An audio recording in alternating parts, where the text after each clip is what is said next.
All right. We are live. Just give me a sec to make sure everything looks good. Charging. Phone operational.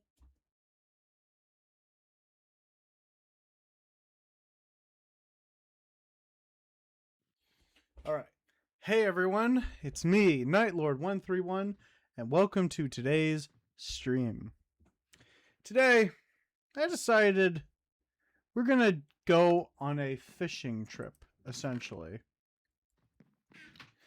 Since we had already finished the project, the giant pool project, I decided let's just take a break from building and let's just like, how do you say? Just go fishing, you know? Just do that today. Trying to think. Yeah, no, just have a good old time. Just doing that. I've been meaning to just like do what we did last time. So I got a lot of cool stuff today. I'll show you guys it in just a bit. I got like a lot of cool stuff that I want to show you guys. Probably the biggest one would have to be my Gremlins poster I got, actually. Just give me a sec. Hopefully you guys can see it, but just give me a sec.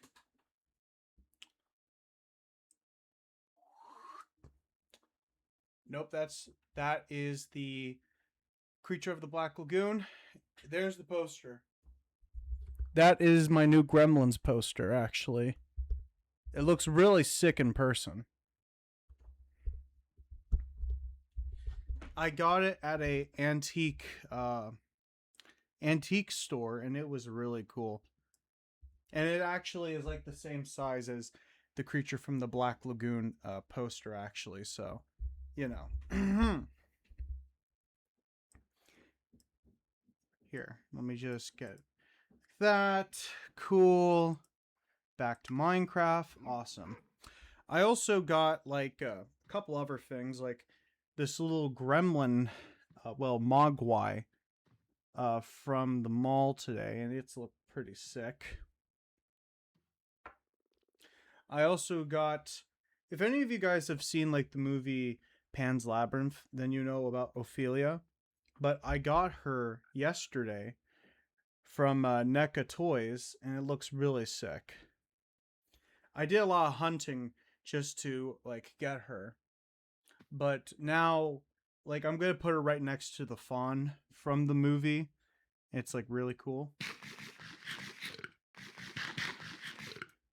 Like I had searched for that figure for several years, and now like I feel awesome that I can like continue my Guillermo del Toro collection. And then I got this Jason Voorhees duck, and it looks awesome.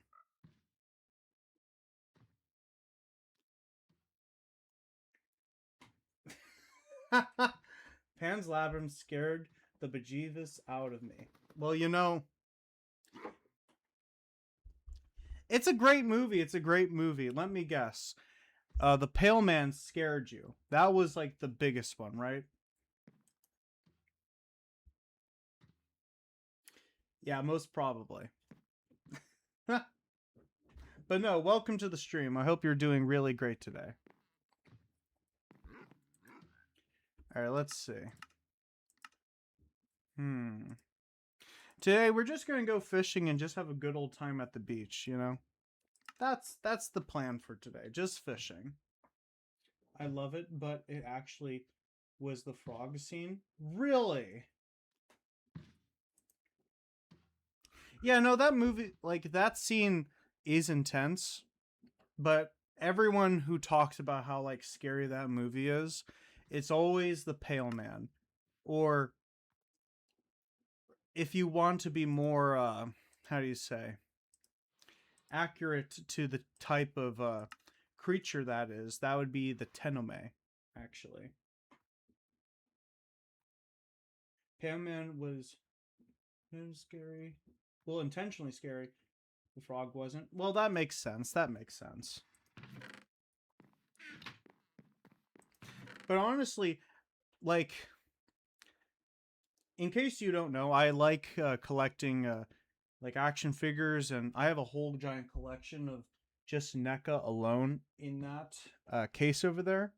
But honestly, I think like the frog would be a really cool like addition if they ever like made the mold for that actually. Like I have a giant mold of Bruce the Shark from NECA, and he looks fantastic. Really cool. They could probably do something like that. They could probably do something like that with the frog if they ever wanted to, or get like the license to actually do something like that. But hey, I don't know. It'd be cool. All right. Fish are friends, not. Wait, wait, wait. Wait, wait, wait. Wait, wait, wait, wait, wait. Give me a sec. Fish are friends, not frogs. I know you meant to say food, but I love that actually. Oh my. I love that. I actually might make that a quote. Fish are friends, not frogs.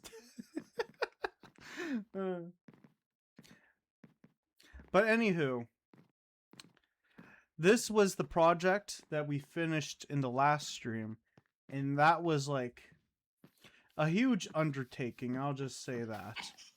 I did use like some creative for the rest to like not waste like too much time, like make it like 3 hours. But man, does it look awesome. Ugh. Don't get me don't get me started on that kind of stuff. I hate generative AI. I've been known in the past for like having a pretty starch stance against generative AI, and with any person who knows about that kind of thing, they should be against it. So, yeah.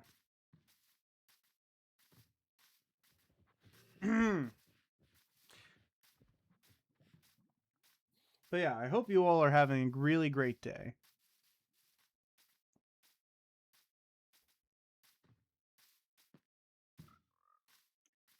All right, let's go.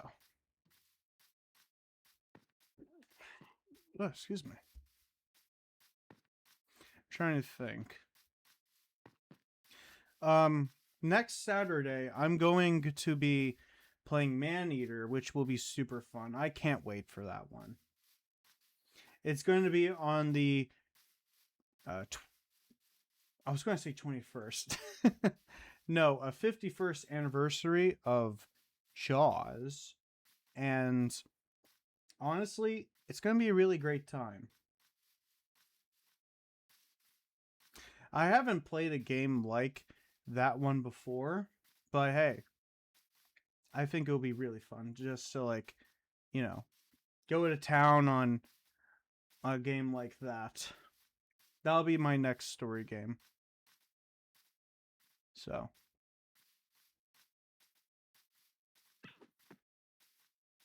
all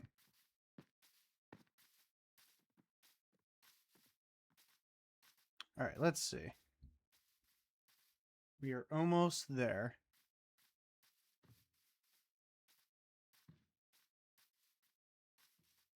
Sorry, ads got in the way. Well, no, it's okay, dude. It's okay. It's okay. But yeah, no, I'm very excited for next Saturday. I'm going to be playing Maneater, and that'll be really fun. That'll be well, in case you didn't hear, I'm going to play Maneater next Saturday in how do you say, in celebration of the 51st anniversary of Jaws, and that'll be pretty sick. So yeah, it's gonna be really fun. I was thinking about getting like a Jaws poster and putting it right next to the creature from the Black Lagoon, but I decided that'll be like maybe on this wall. I'm still trying to figure out what would be like good for like posters. But yeah, no, those two look awesome together. So, yeah.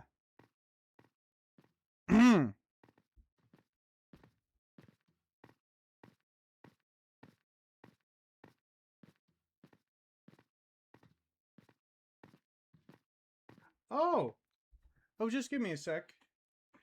Hi. Hey, welcome.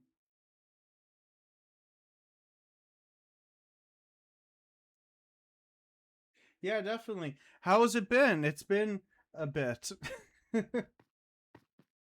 Yes, hi. I hope you're doing really great today. But no, like the poster for Jaws, it's probably going to go like right here. Maybe. But yeah, no, I hope you're doing really great today. How's it been?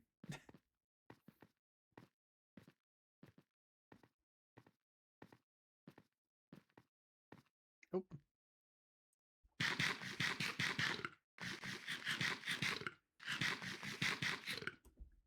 there we go.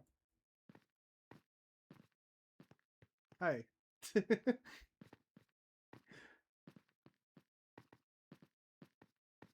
Actually, let me turn on the fan a little bit.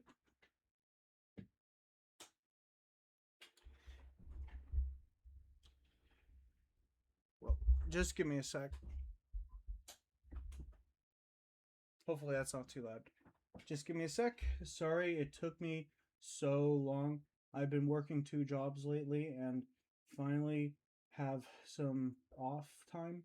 No, I get you. I get you. Well, like I get it completely. Like what was I going to say? Yeah, no, it does how do you say this? All I have to say is that I'm trying to think how I can say this. Well, it's nice to have you here, regardless. And again, I hope that things have been going well for you. Excuse me.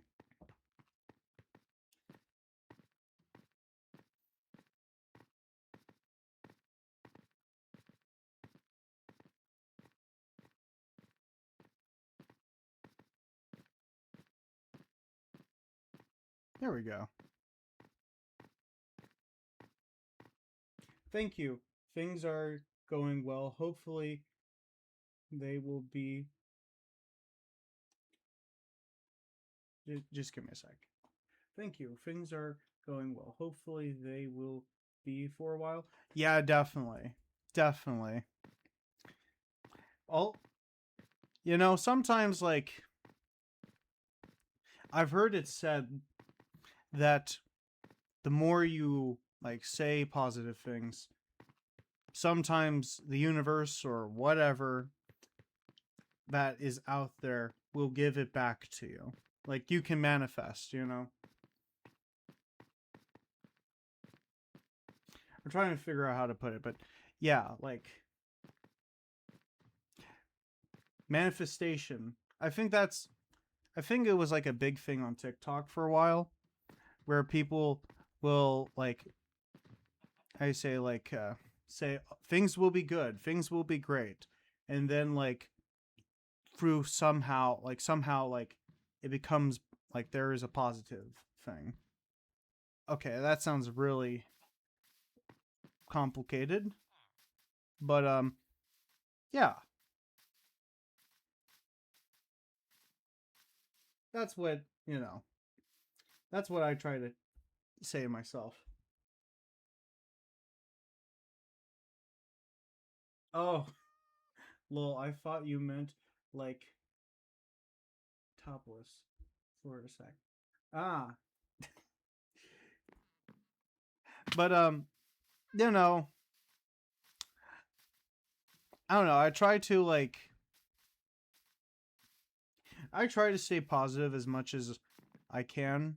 Like, we need a little bit more positivity in the world, and you know, even with like simply saying things will be good, things will be great. Not in like the like broader world, but sometimes you just need to say that for your own like in your personal world. You know what I mean?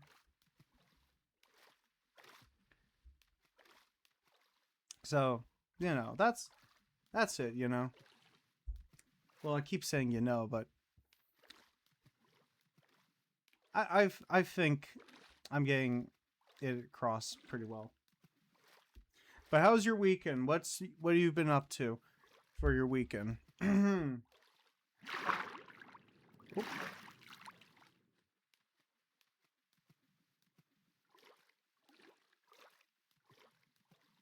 Oh, um, here. Like if you think mega hard, like overthink, your imagination will make it happen. Yeah, exactly. I just remind myself I'm grateful for I'm grateful I still have the ability to walk, talk, knowing how to cook. Definitely, definitely. I'm trying to get back into painting again. Oh, that's cool. That's fun. Well, how do you say? I think that's awesome. Definitely pursue that and like, you know, re-explore that passion. I used to like do writing, and I've kind of like have taken a long break from that. I might actually like re-explore like doing that just for fun, and maybe like it can grow into something bigger. But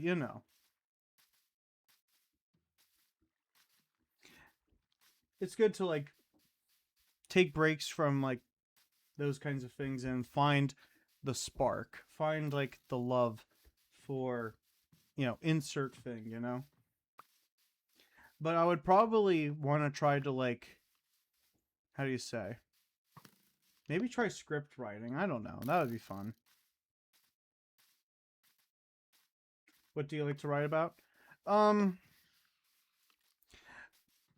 well, a lot of it is fantasy, sci-fi stuff, and slight things of horror. But I've kind of have come up with like some interesting like how do you say hmm,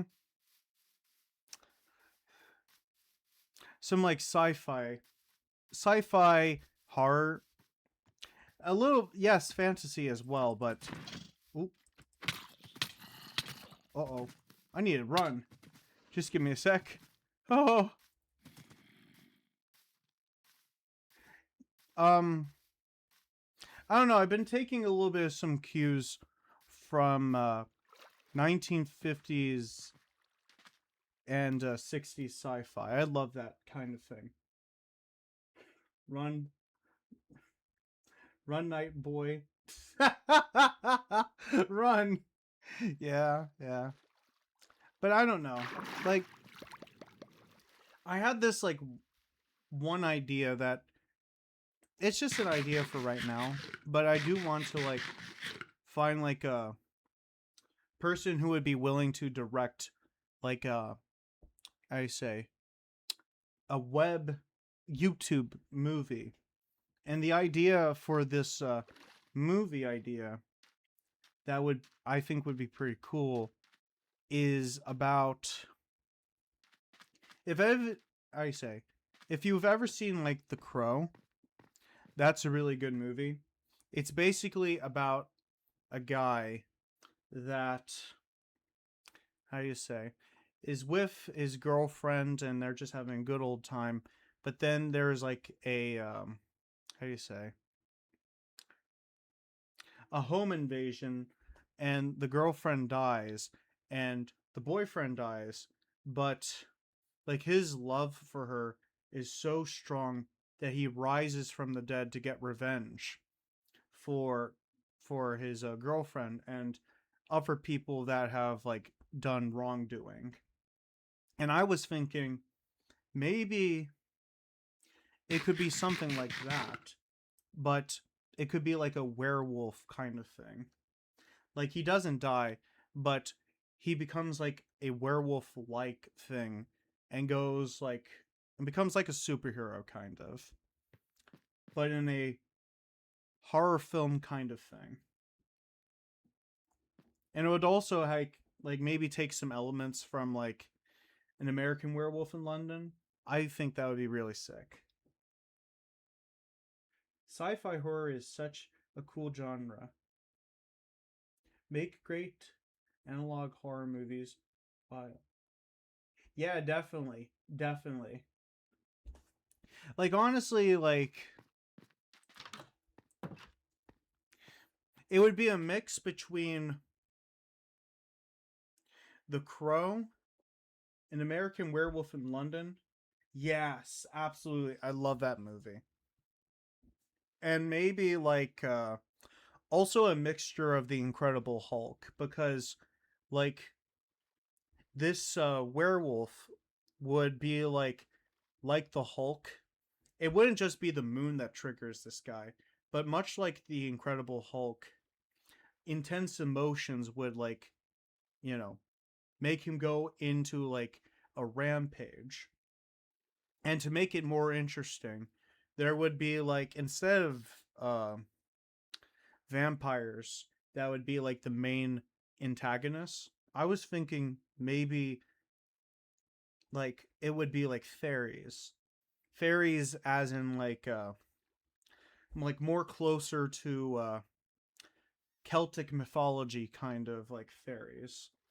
Just to like make it like more interesting, like not just to make like the movie more pretty, but I think to add like extra layer of dimension for like, let's just say let's just say the werewolf goes into like this one abandoned warehouse to like try to find his like girlfriend, or like to find people who've been like kidnapped, and he'll have to like fight off like these fairies that reanimate the dead, or like other traps, you know. So it's like a man who is going into a rampage for his girlfriend, and fairies, evil ones, maybe. Yeah, absolutely. I don't know. I think that would be really cool. And it could be like released onto YouTube. And like, I don't know. I think it would be pretty fun. Like, don't get me wrong, when it comes to like horror movies, I do enjoy the A24 kind of horror movies. And that's kind of where like horror movies have been lately. But I think like I I think like a more raw kind of movie, well, more raw kind of horror movie would be something that would be fun, you know? What if the fairies want him to go into rampages, and they go more dead bodies to reanimate? Yeah, no, it would be like, let me see. What if the fairies want him to go into rampage, and they go more dead bodies to reanimate? Honestly, that could be an interesting like scenario. Like, what if it was all like one giant conspiracy for him to go on these rampages so that like these fairies can amass an army? And I think that would be a really interesting plot twist, where the werewolf guy, he sees and realizes what's going on in his life. Well, not what goes on in his life, but the manipulation by these fairies, and I think like maybe he could like, I don't know, try to find a way of like stopping them. I think that would be pretty cool, you know. Like without going into full rampage mode. I think that would be an interesting idea. And obviously like maybe like I don't know. It's like a working idea, but like I would love to make this kind of thing because I think it would be like pretty cool to just like explore that idea. And instead of like using the undead, like much like with the Crow, that is a really great movie, but I feel like that becomes a bit generic. Like the idea of like rising from the dead to like avenge a loved one. No, I think like I don't know. I think that would be a pretty cool idea, and I think there needs to be a little bit more werewolf movies out there that don't always have to have like a vampire fight with like a werewolf and vice versa. I think there needs to be more exploration into like there has to be more exploration beyond that. You know what I mean? I don't know. I think it would be a really great thing. There hasn't been that many good werewolf movies in a while. So, yeah.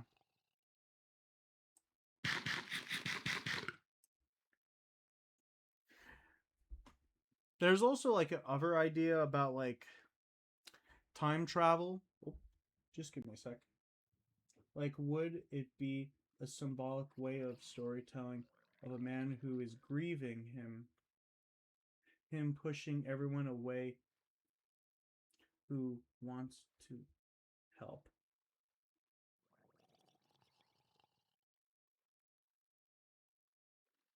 Oh, just give me a sec.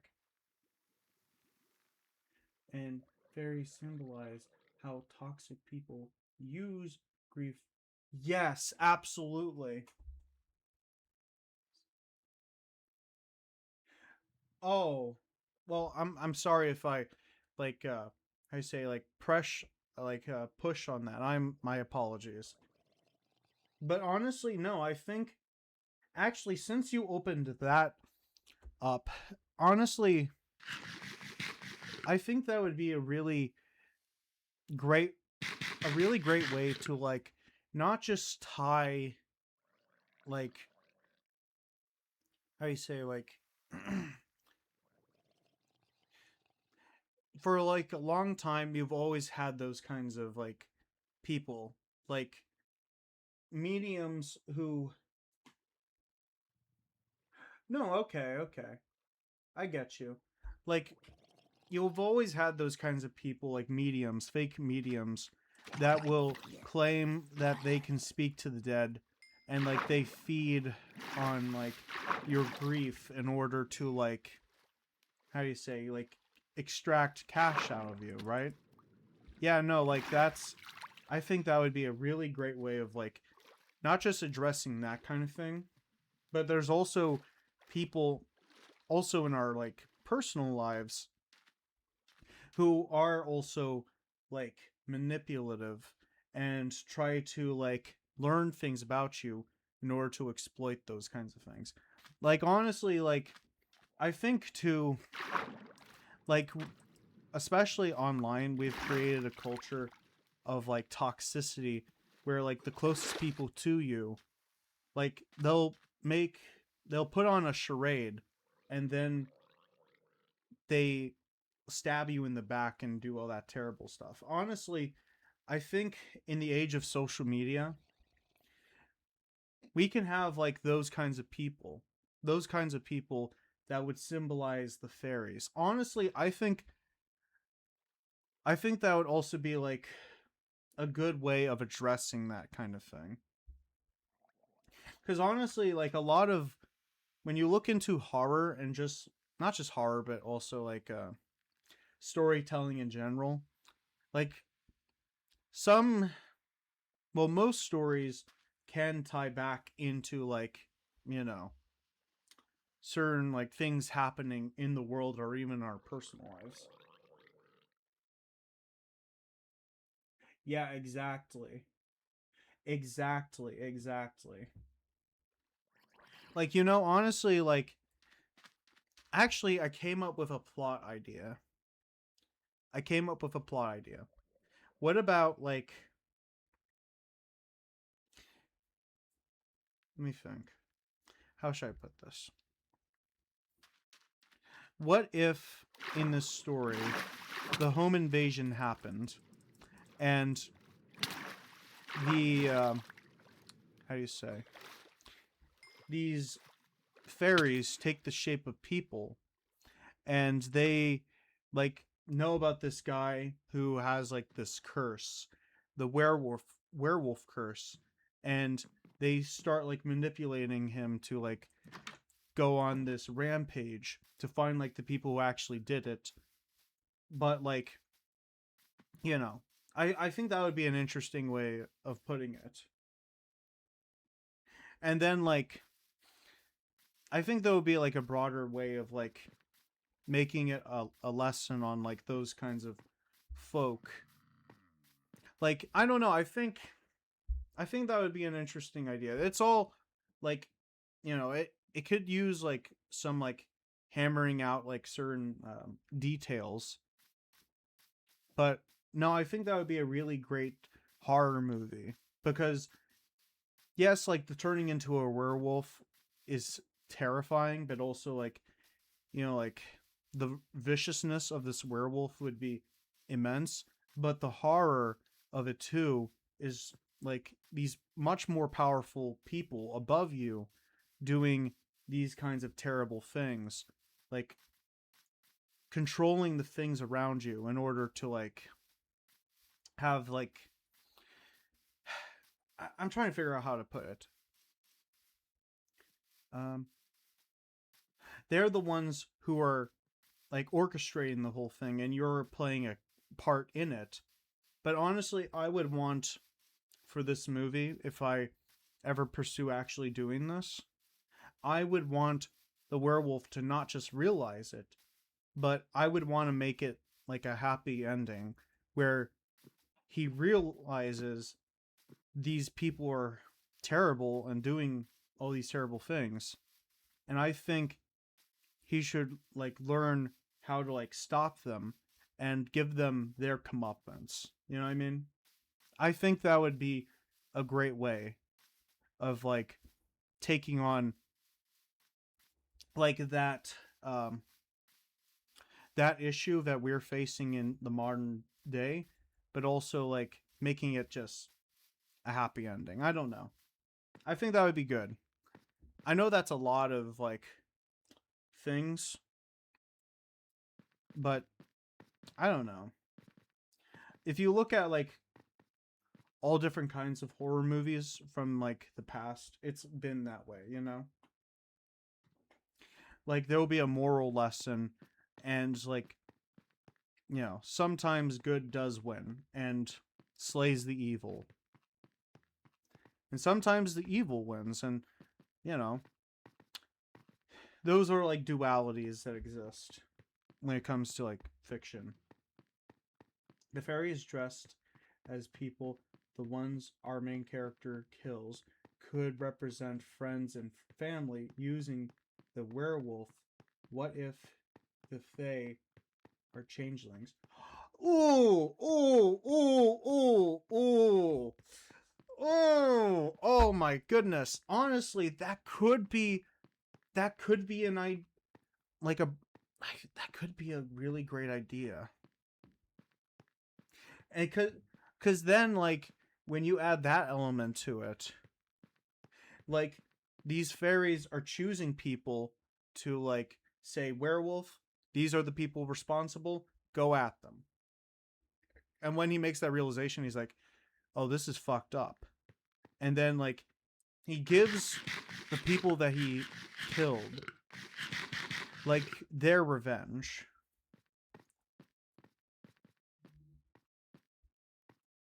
is much more. Yes, exactly, exactly. Exactly. You know, when it comes to like horror that I say can be in like different genres of like not just film but just storytelling in general. Like I say like Gremlins in the Back is a Christmas movie, is a horror movie, it's a comedy movie. It's everything like that. It's like for the whole family to enjoy. To yo. Yo, welcome to the stream. I hope you're doing well, Wilderness Lad.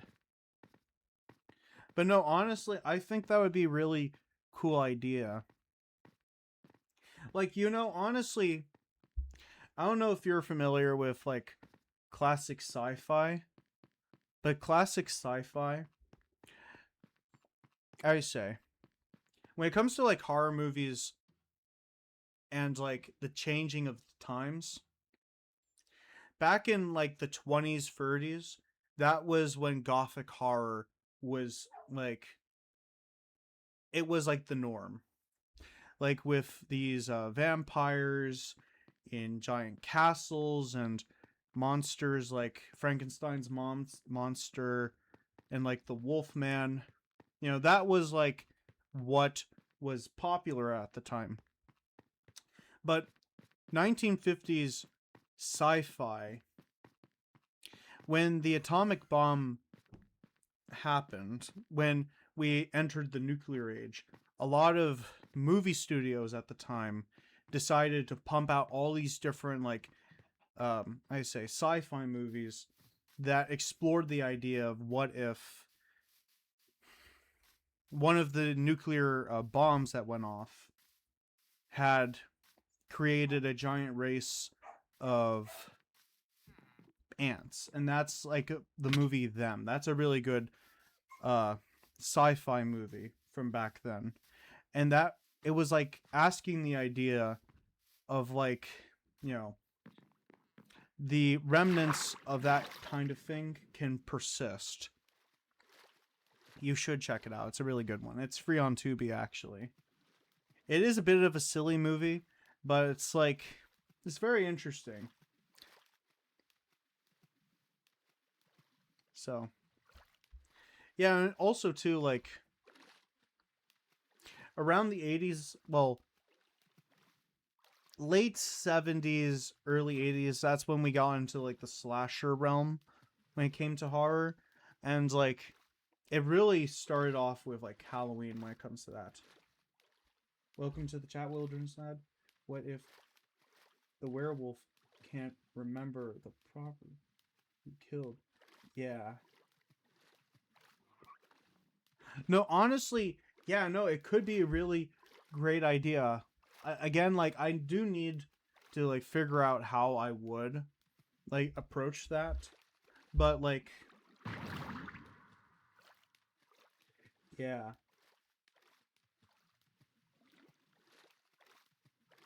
Yeah, definitely, definitely. Again, like I think like if this kind of movie ever came into being, I think it wouldn't just be like a good way of bringing werewolves to the mainstream again, which they have always been in the mainstream, but I just want to see more werewolf movies, and also just like how werewolf movies have been. Honestly, I think like really like a really incredible way of like addressing like those kinds of fears. If you've ever watched like The Wolfman from 1941, which by the way, the Wolfman movie from 1941, like a couple days before that movie came out, the how do you say Pearl Harbor was attacked by the Japanese Empire, and Universal was afraid of like there were people who were saying, "Oh, don't release that movie." But Universal decided to like actually try it, to actually like release the movie, and that movie made a lot of money at the box office. And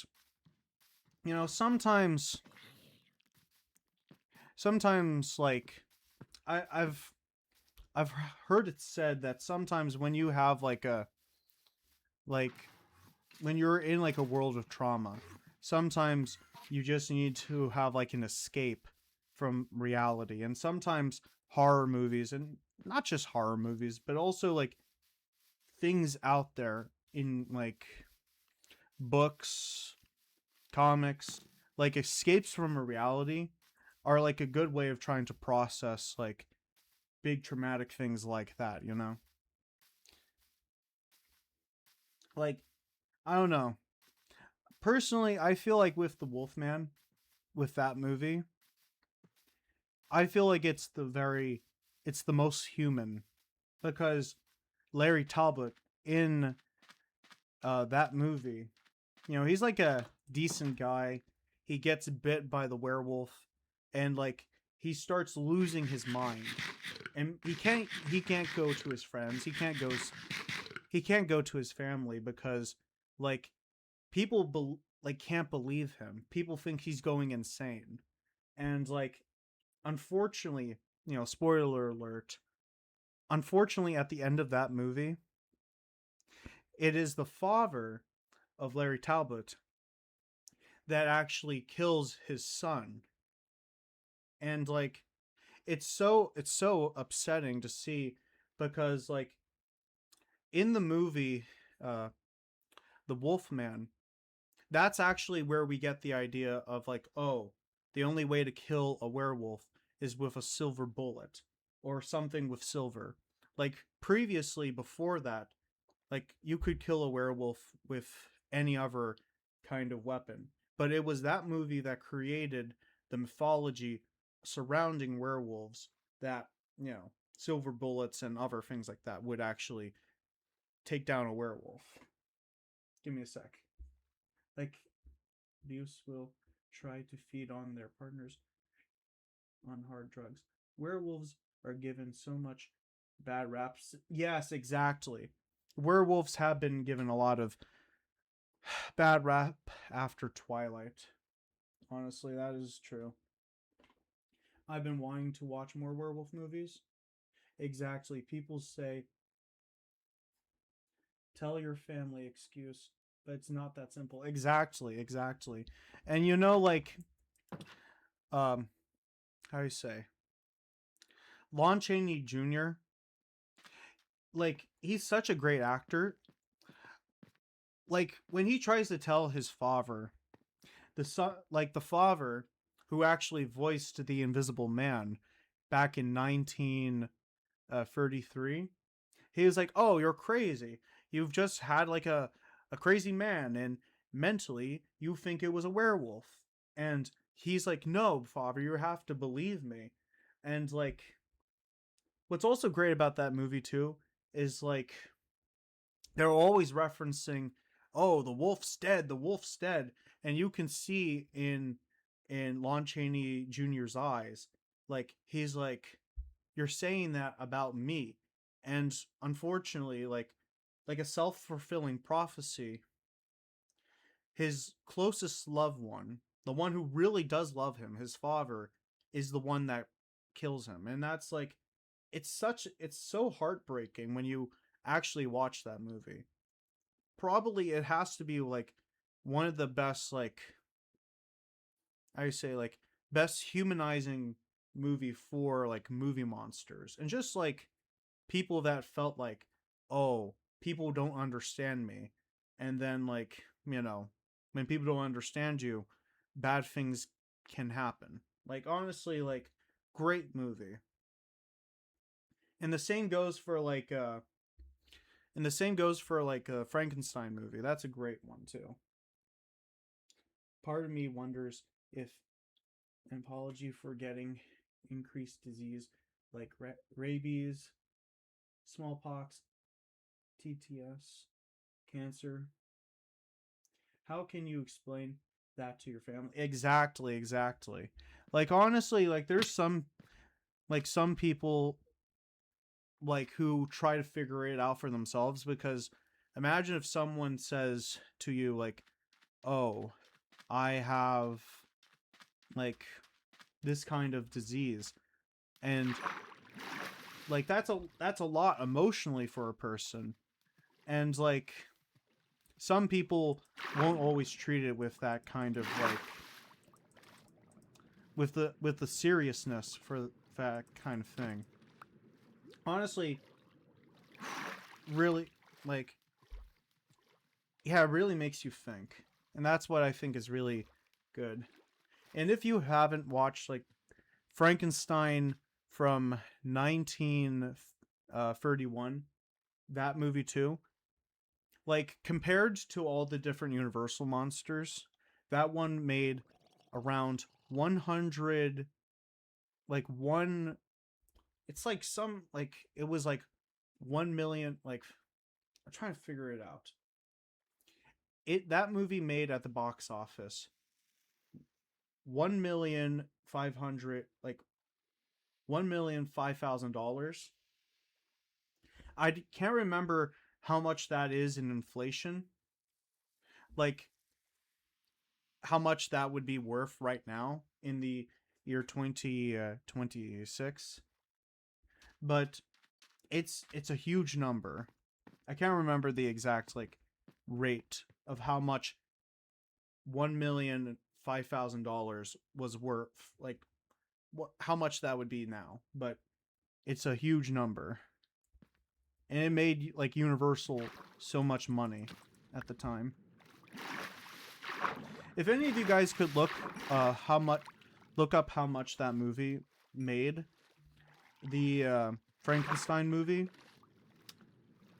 and compare it to like how much it would be worth now, I would appreciate it, because like I've only looked at it once and it was like, wow, that's insane that that movie made that much.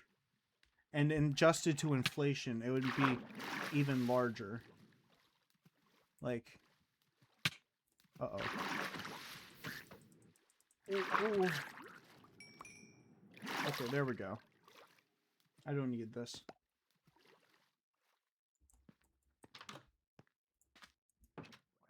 Yeah. I'm trying to think. Also, The Bride of Frankenstein, another great one too. I would definitely recommend like checking out that both movies.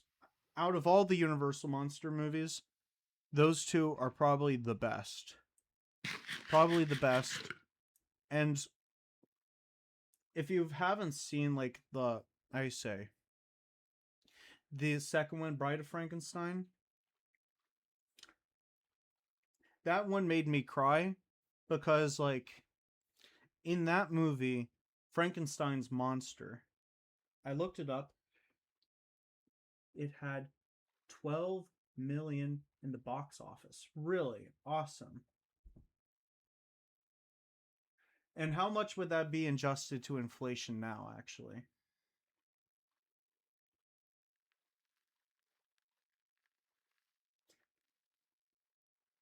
But no, that one made me cry just because like Frankenstein's monster is the only like person of his kind.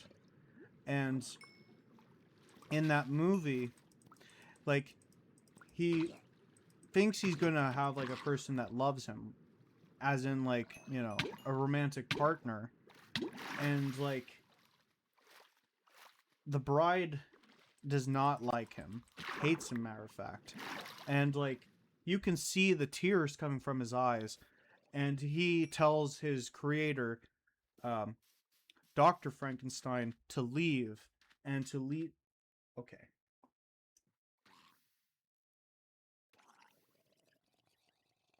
15 million. Well, 15. Okay, that's a lot. That's a big number. 15,400,000. You really want to? Absolutely, absolutely. And you know, like the most iconic line that the that Frankenstein's monster says in that movie, he says to the bride and the other doctor that we belong dead. And I'm like, "Oh my gosh."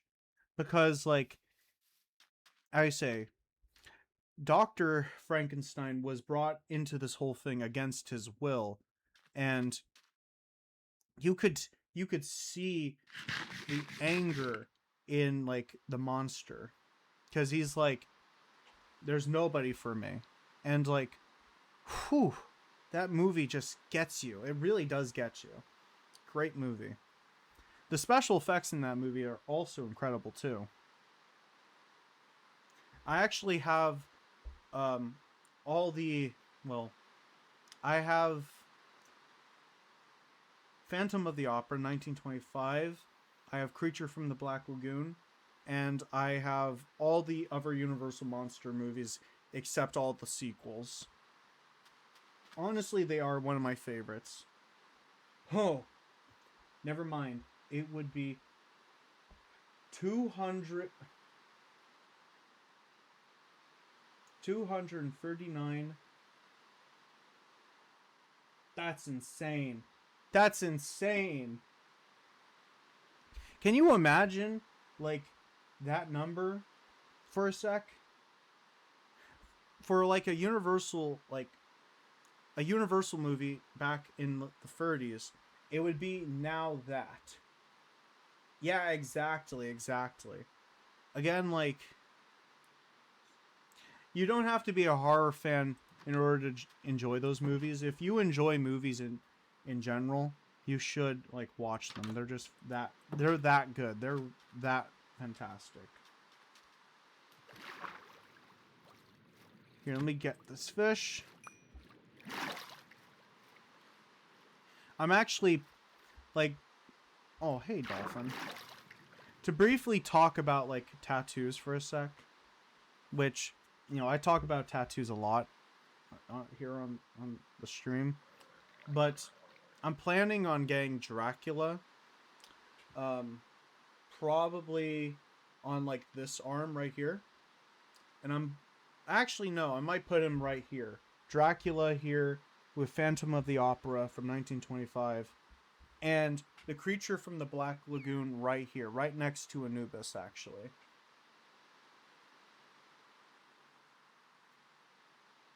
And it's probably Creature from the Black Lagoon is like the one that's going to go first, because he's my favorite monster out of them all. I can kind of relate to like the Creature from the Black Lagoon, because here's this guy, you know, he's just enjoying like being in the lagoon. Nobody is like messing with him, but then you have like some like people invading your space, like destroying like your area, and then like you take out your revenge, but then you find like a person who's like attractive and you want to be with them but you can't. It's quite something. That would make for a fearsome tattoo. Wait, what? Wait, give me a sec. Wait. I have to look at that just for 1 sec. They would make a fearsome, threesome tattoo. Wait. No, honestly, I liked how you phrased that. That was good. Excellent. Hell yeah. I'm I'm probably gonna, maybe like, you know, idiot teens having sex in your pool would make me mad. Exactly, well, no. They weren't teens in the movie. Like, they're professors, and they're like, "Oh, we need to figure out the missing link between uh how do you say, creatures that evolved from the ocean to land animals." And no, like, he's great. I love Creature. Actually, here, Let me get him actually from my case actually. Here, let me get him.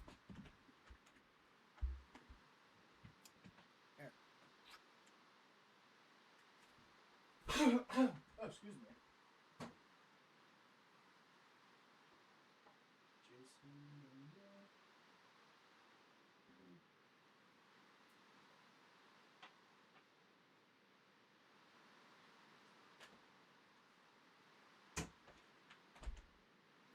Here he is. This is the creature from the Black Lagoon. And he looks incredible, actually. What's actually cool about this, about the creature's design, actually, um, actually, here, let me put him right here. Well, if I were the creature, I'd... Yeah, exactly. Yeah, definitely. Well, what's actually cool about the creature from the Black Lagoon is that the creature itself was designed by a Disney animator that was like working for Universal at the time, and like, you know, it's her like magnum opus. I can't remember the name of the designer, like who actually drew the creature and designed it, but unfortunately, not until like I say kind of recently, like it was believed that this one guy actually like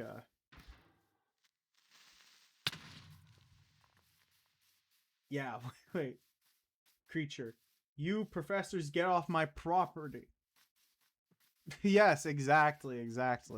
But no, like there's this one costume designer took all the credit away from her not until quite recently, because up until like relatively recently, which I think was back in like the 2000s, like that guy took all the credit from her not until quite recently when like she actually got recognized for her how do you say, for her contribution. Like I believe her name was Melissa Patrick. I can't remember. If any of you guys, I think her name was, yeah, no, could you look up her the designer of the creature from the Black Lagoon, because I want to make sure to get it right, because like I don't know. I would feel terrible if I forgot her name, because like she also worked on the Metaluna mutant from the movie This Island Earth, which I'll show you her design for that creature now actually.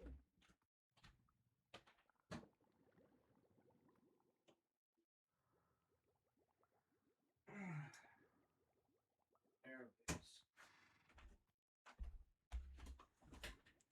This is also a design made by that lady. This is the Metaluna mutant from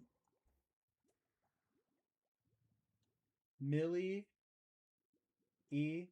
Sint. I'm gonna try to pronounce it. I I kind of suck when it comes to like breaking it down. Mil F Cent. Malef, not Maleficent. Yeah. No, like no, she like designed the creature from the Black Lagoon alongside this guy. This guy too, the Metaluna mutant. He was only on screen for like a couple minutes, but he's like a icon of like classic 1950s sci-fi. Really cool creature. Actually, what's cool about well, interesting, is that you can see he's all scaly here at the top, but here he's wearing pants. And that's just because like they were running out of budget and decided to just give him blue pants. Which, honestly, if I was on a Millicent. Yeah, exactly. Millicent. Millicent Patrick. Yeah. No, that's her name. Yeah, I forgot I forgot her name. I just knew Patrick was like her last name. Millicent Patrick. Yes. Millicent Patrick. That's her name. But no, she designed the Metaluna mutant and the creature from the Black Lagoon. Yeah. Let's just say I'm a bit of a movie buff.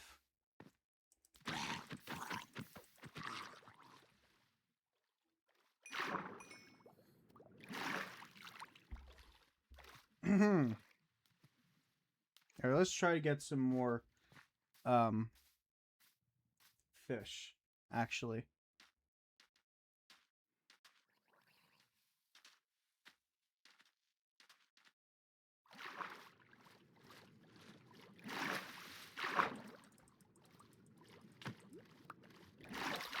Oh, excuse me. Dude, what fish are you murdering? I am murdering a tropical fish. Come on, tropical fish. So it would be clownfish, cod, and salmon. Those are the only ones. Those are the only species I'm getting.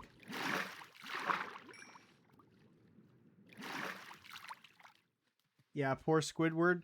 Yeah, well, fortunately Squidward is not in these waters right now, so... Yeah. Well, honestly, I don't really like killing a squid. Not just are they like awesome creatures, but also they only have ink sacs in Minecraft, so I can't really use anything with that besides like dyes.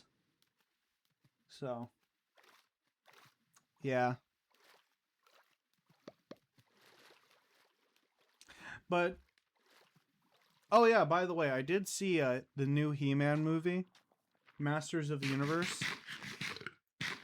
It wasn't the best movie, but hey, it was still good. I enjoyed it. They did have Orko in the movie, which was awesome, but he was at the very end, and he was just doing his classic like moral lesson about finding the power within, which everyone knows about that kind of thing, but hey, it was a good movie. I would definitely watch it again.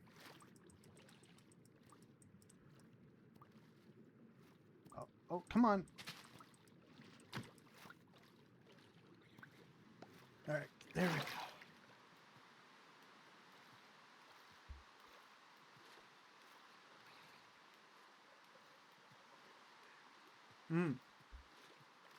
Squids can apparently glow to signal other squids. Well, to other squids. I've eaten squid before, but I admit I do feel bad for eating it. We need a She-Ra movie. Yes, exactly. When I was watching it, I was telling myself, we need a She-Ra movie. That would be awesome. The She-Ra from like Netflix, that went so hard. I loved that one so much. Yeah, no, a She-Ra movie would be great. I do have to say, when it came to like the end, I freaking loved the She-Ra 2008. Well, not 2008. 2018 animated series. Yeah, exactly. Well, you know, Netflix, I have a big gripe with Netflix right now. They're on the... Yeah. I don't care if they rushed it. Well, no, it was just a great show. To be honest with you, like Netflix. Oh, don't get me started on Netflix. I like some next Netflix shows, but man, they they took away Supernatural, and then they took away like the She-Ra show. You can't watch it anymore on Netflix, which honestly, they just Netflix is next Netflix is yeah. Yeah, exactly. Oh my god. Yeah, exactly. I honestly, when it comes to like streaming services, Tubi is by far the best one because they have older shows which I love, but also like they're they're much better. They're free too. Netflix is just yeah, exactly. They're I don't want to use the word rogues gallery, but they're kind of up there. I'm not gonna lie. They're up there. They're up there.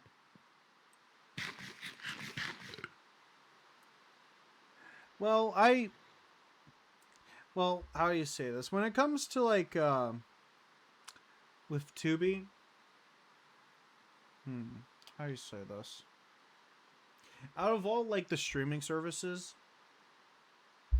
by far, like I've had like Disney Plus, HBO Max, and like Hulu and all these other like services, which again, at the end of the day, they're all companies, and no company is like, like the arbiter of like, you know, good morality, you know, and that's just with like the entertainment industry in general. But by far, damn cash, happy ad, yeah. Oh, sorry.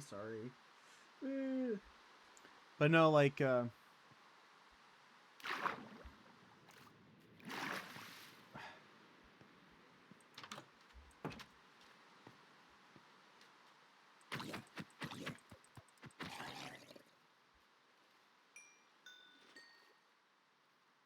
right, there we go.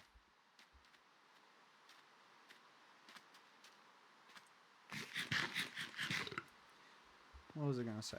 But yeah, no, by far, I like Tubi a lot more. For me personally, like I enjoy like older shows, older movies. Not trying to sound like an unk here, but I don't know. I like older stuff. It has the Addams Family. It has the Munsters. It has also Alf, which Alf is awesome. It also has plenty of good horror movies, sci-fi movies, some okay fantasy movies, and the like interesting documentaries. Right here.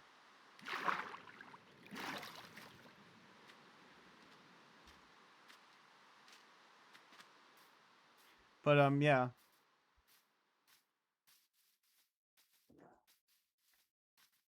Yeah, excuse me. But no, honestly, like trying to think. Good stuff, good stuff.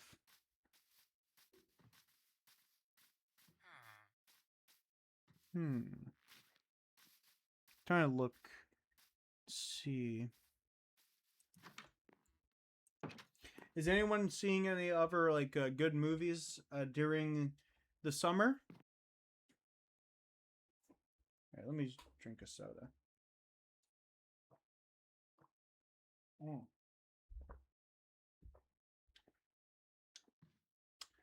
The soda's turned watered.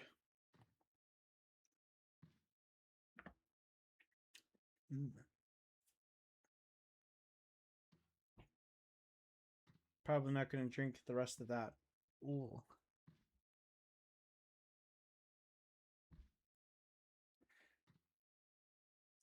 I'm on my toes to see the Backrooms movie. Tell me how that goes. Actually, I'm genuinely curious about it. Well, when it comes to like the Backrooms, I have no idea what that is all about.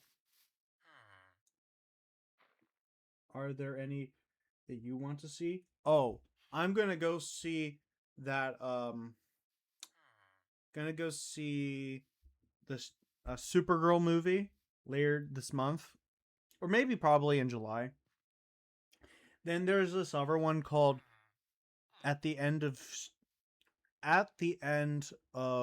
Oak Oak Street, and then there's going to be another like a couple other movies like into like September and October, but apparently at the 20th anniversary of Pan's Labyrinth is coming. Like it's like going to be back in theaters or in like early October, which will be so sick. I was actually going to watch like Pan's Labyrinth today, but I was out majority of the day, so I didn't get the chance to watch it. I have it on Blu-ray, and I'm like, oh, I'll watch it later. But I'll probably watch it tomorrow. And also, I want to see that new Spider-Man movie and the Clayface movie, which would be so sick.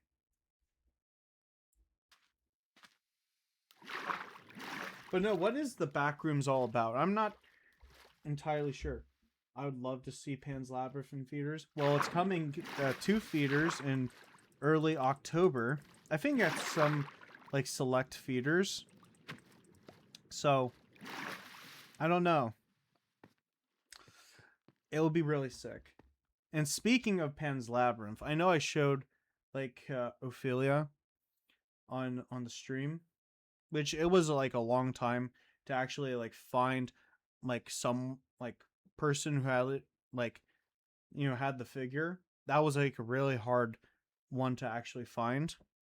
But I also have the fawn, which let me get him actually.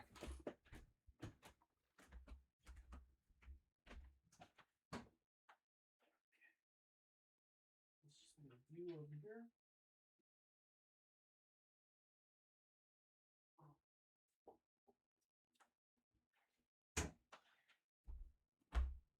Here he is, the fawn himself. It's super sick. Like when it comes to like figures, my favorite company that makes like the best figures is like NECA. I love NECA. That's where all those figures in there, besides like a couple, majority of them are NECA figures, and I love them. I actually pre-ordered Malthus from the Conjuring universe, and like when he comes in, he's gonna be really sick. Malthus is like the demon who possesses the Annabelle doll, which he looks really cool. Let me put these two away.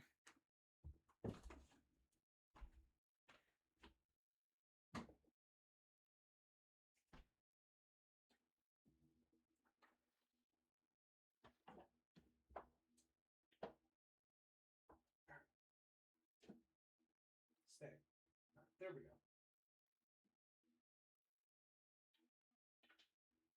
There.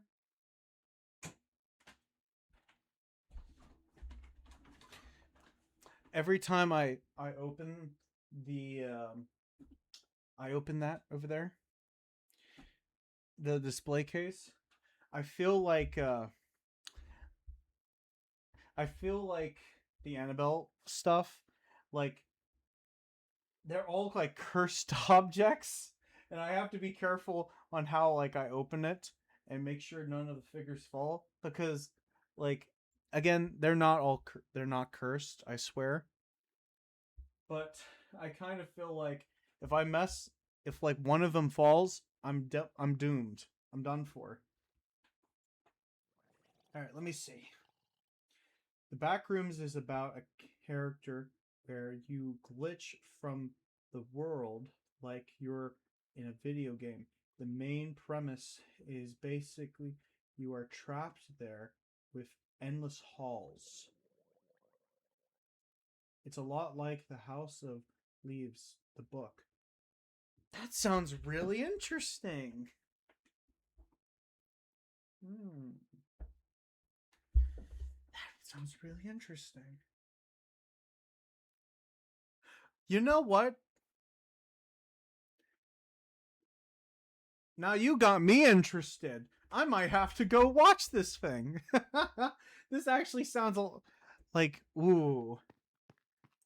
It kind of reminds me like it kind of reminds me well it's not like fully like reminds me, but it makes me think of like this one Doctor Who episode where the doctor and his companions at the time um like enter into a hotel that kind of looks like it's from like the 30s or something, and like there's a minotaur like monster like roaming the halls. It kind of reminds me of something like that, or that's like the closest thing I can compare it to. Kane Pixels, the director's username on YouTube, made a series of videos about people who get trapped in the back rooms. Oh my gosh, it's a baby turtle! That sounds really interesting, but it's a baby turtle! Oh my gosh! Look at this guy. That's so sick.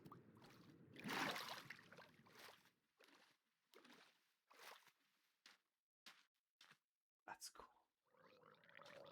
Okay, let me deal with this guy. Baby turtle. Yeah, it's exactly. You know, actually, I've thought about having a turtle before, but like, well, probably not a turtle. It would be like a tortoise. To my understanding, I think the only difference, besides people using that, like those two words interchangeably, is that a turtle swims. A tortoise is land based. I'm not sure if that's entirely correct, but I think that is the difference.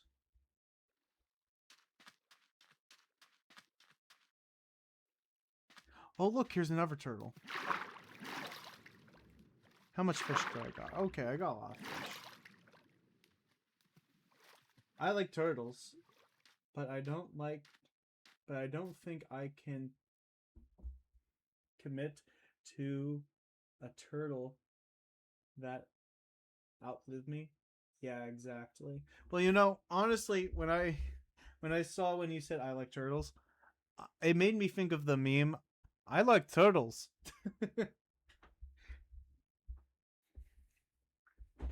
that's that's a great movie. Not great movie. That's a great meme. What am I talking about?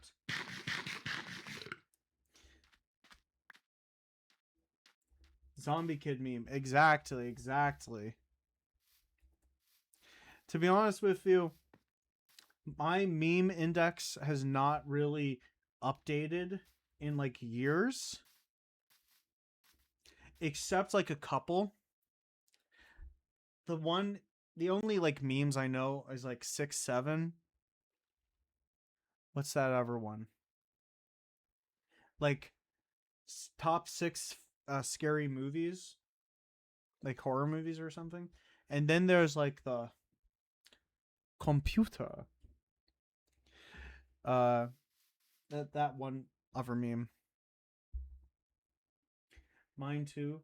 I don't like to get too involved with. Yeah, yeah. Well, you know, honestly,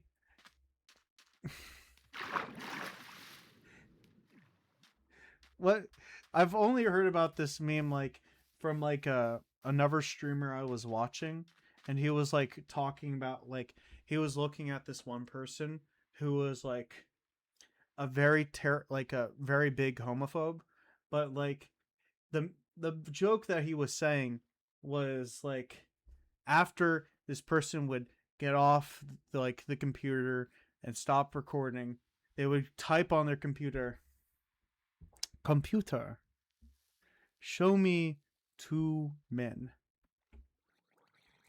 then compute, and then like typing, and then says computer, show me two men kissing.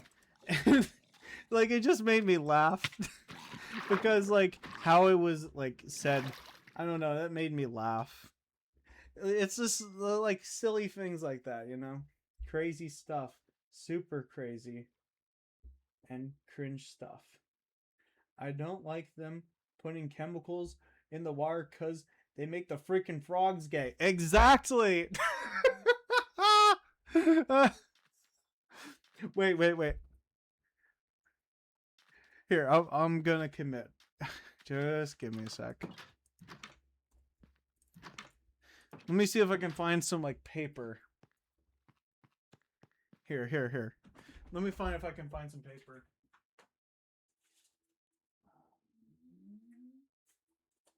Where's some paper? Well, yeah, exactly. Here, just give me a sec.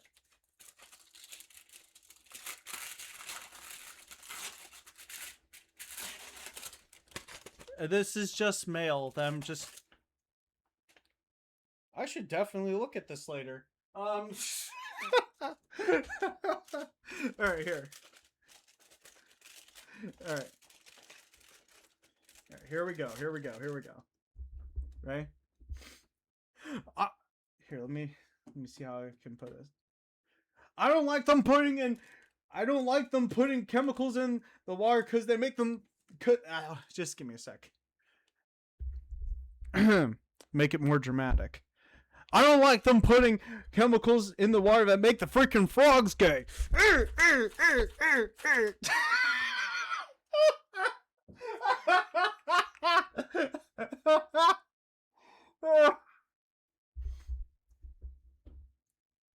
Take your time, yes. I wasn't gonna go at 500% because, like, we're having a chill time playing Minecraft, and here am I doing that kind of stuff. That was actual speech from a real man. Exactly.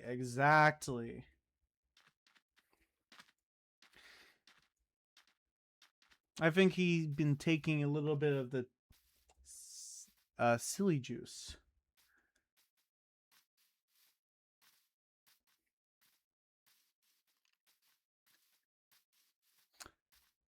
Oh well. He's a silly little guy. Not an uwu bean. He's been kissing gay frogs. Exactly.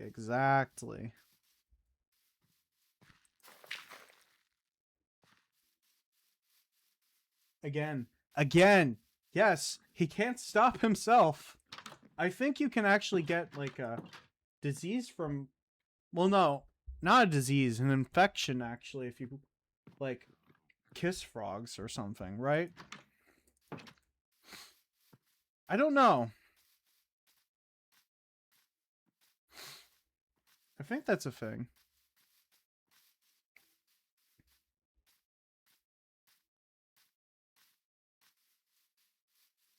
It's gross. Yes, it is gross. Oh. Yeah. I wouldn't advise it. Besides, in fairy tales, I wouldn't advise it.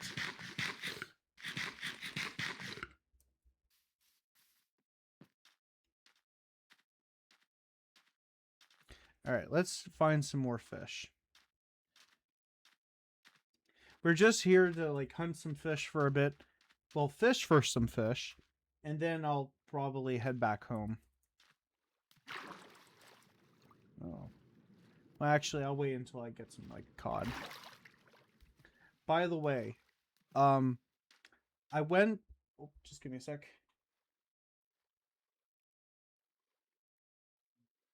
Yeah, exactly. Kiss too many frogs, you might puke up babies. Yeah. Well, honestly, when it comes to, like, I think it's, like, a species of, like, frog in, in Africa, but there's actually, like, ooh, some species of frog that, like, I'm trying to figure, like, what's the terminology? What's that called? Tadpoles. There's actually, like, some species of frog. Well, I think there's like one species of frog that have, like, tadpoles in its back, and, like, they go into the water, and then the tadpoles start, like popping out of, like, the back of, like, of the frog, which is terrifying. Like, forget about chest bursters from Alien for a sec. You have back bursters, which I know that there was, like, a thing called the back burster from, like, Alien Covenant, but, like, that's insane. Yeah. Well, no, honestly, like, again, it's an insane thing. Well, honestly, like, what was I gonna say? When it comes to, like, what was I gonna say? Hmm. Actually, I learned a thing about sharks. Let me use you for a second, Bruce. I learned with sharks, actually. This like, let's just take, like, any type of shark. Apparently the skin, like, when you, like, touch a shark, if you're just doing this, you won't get hurt. But if you do this, like, you start moving this way on a shark, apparently the texture of a shark is comparable to, like, sandpaper. And, like if you just do it this on, like, an average, like, most species of shark, you'll be fine, but never do this, because, like, it will hurt, real hurt.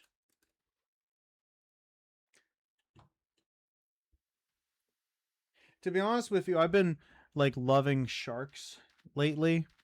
It's not just because of Jaws, and also, like, the game I will be playing. Oh, from a screenshot, has has been Hotel Season 2. Yeah, that's awesome. But no, honestly, like, I've learned a lot about, like, sharks, not just because of Jaws, like, getting me inspired, and also, like, the Maneater game, which I'm going to be playing next Saturday. But honestly, like, sharks are really misunderstood creatures. As much as I like Jaws, like Bruce the shark, this guy, he's really, like, that film really demonized, like, sharks. And not until, like, kind of recently, people have kind of changed their tune when it came to, like, sharks. It's also, like, the movie Jaws really inspired people to learn more about sharks. You know what I mean? I don't know. I've just really have been, like, really interested in them lately. Sharks as an entire group of, like, you know, sea animals. I don't know, like, it's really something. It really is. I think sharks are cool, and I personally think that Jaws is more of a standoff, stay off of a shark hunting territory. Yeah. Well, you know, honestly, like the thing is with like Jaws, what should I say about this? Like besides like the shark like off of like I say like in the territory of like I say in the movie Jaws as well as the book, I only know like a fair amount about the actual book. So when I talk about the book, just be like take what I say with a grain of salt when it comes to the book. But in the film, Jaws, like how do you say this? Amity Island, the main area. You beachgoers get off my property. Exactly, exactly. But no, like it's more about like during I say the main location is Amity Island, which in the movie Jaws was played by Martha's Vineyard. Like how do you say? The local economy depends on summertime because like the town itself is mainly like poor like the remaining time of the year. That's why like they depend on summertime money. But like the mayor of the town is like, you know, saying, "Oh, these shark attacks aren't happening. They're just other kinds of things." Oh, did you know that Nope by Jordan Peele was inspired by Jaws? Well, it wouldn't surprise me. It wouldn't surprise me just because like Jaws was a real big changer actually. It really was. It was the first ever summer blockbuster that created the idea of a summer blockbuster actually.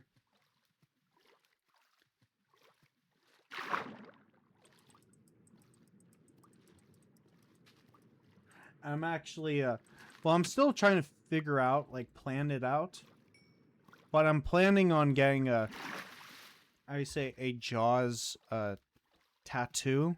Like I'm still thinking about it like where I would want it on like on my person, but like I do want to get like a Jaws like tattoo.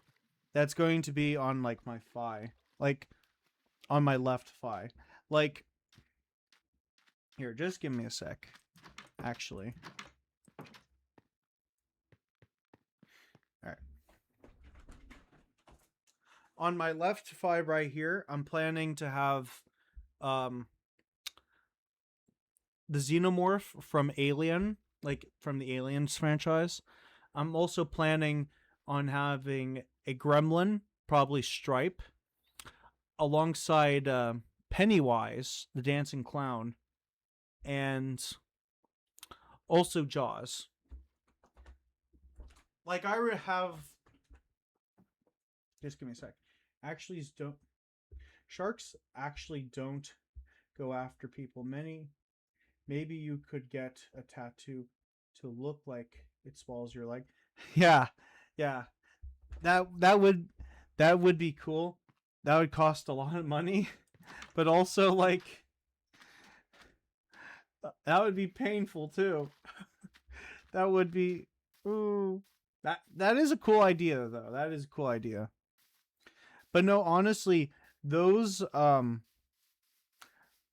say those four specifically, I have stories for each one and like they did give like each of the four did give me nightmares and like, you know, as you know, I've gotten older, I've become to have more of an appreciation for the four with like I remember like seeing Pennywise for the first time. Forgot how expensive tattoos are. Yeah, yeah. It well, honestly, it is worth the price for like like depending on like what you want and like the type of artist you go to for like insert thing, like they really do take a lot of time and you know a lot of craftsmanship with like whoever you go to. But like I remember like how should I put this? I remember like seeing these four like like these four kinds of things. Like I remember the first time I saw Jaws ever. I remember seeing the Gremlins for the first time. I remember seeing like a xenomorph for the first time. And I remember seeing Pennywise for the first time. Each one has like stuck with me for a long time. I don't think I could getting through with a tattoo. I don't have that much of a what? Yeah. No, honestly, like how do you say? How should I put this when it comes to like tattoos? Like my very first one is this one, the Veglisser. That one was like, well, how do you say this? With the different runes, like I think it did a really good job, like getting me adjusted to it. You know, like because like you could take like a small break and then just keep going, and it's it doesn't it hurts kind of.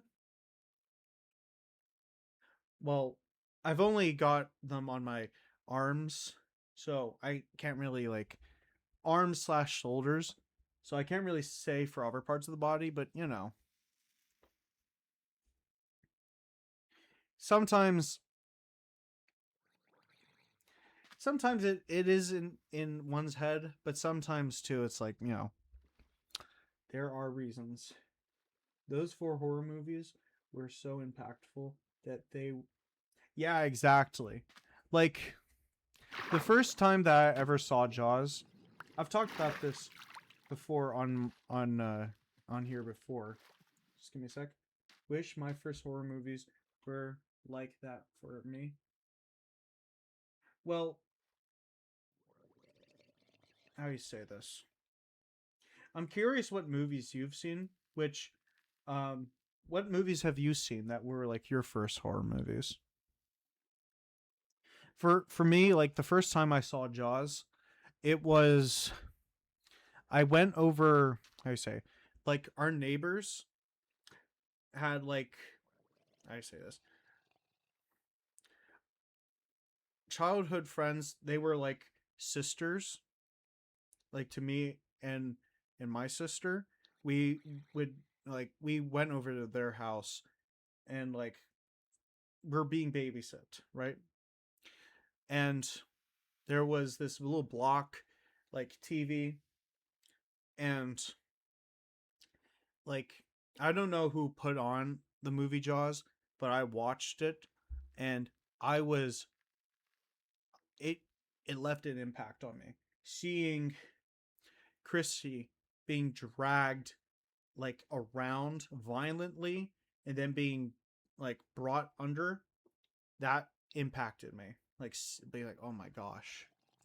And then like if you've ever seen the movie Jaws, like you see the kid being like eaten, like being killed in front of you in the ocean, and you see the blood gushing, that really impacted me. I was like, "Oh my gosh." And like seeing that much blood just start pouring, like you could see a little bit of the shark and it just left an impression on me like, "Oh my god." Like this it really did get to me. I ended up seeing The Blob, The Shining, the first part of it, The Ring. Oh, really? That's interesting. Which version of The Blob though? Was it like the one from the 50s or like the one from like I think the 80s? The Shining. Yeah, that's another good one. And The Ring. I've only seen like partial bits of The Ring.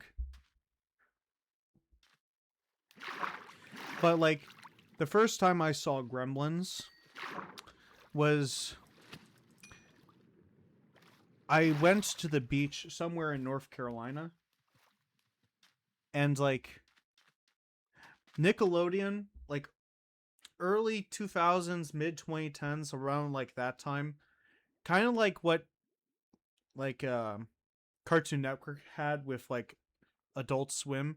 They had something like that, or it was like around nighttime, and I would see TV promos for like the Gremlins, and that freaked me out. And then like I went over to my grandmother's house, like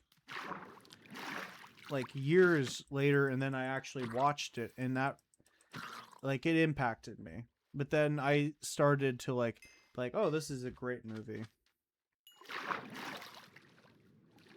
I also have like some Gremlins over there actually,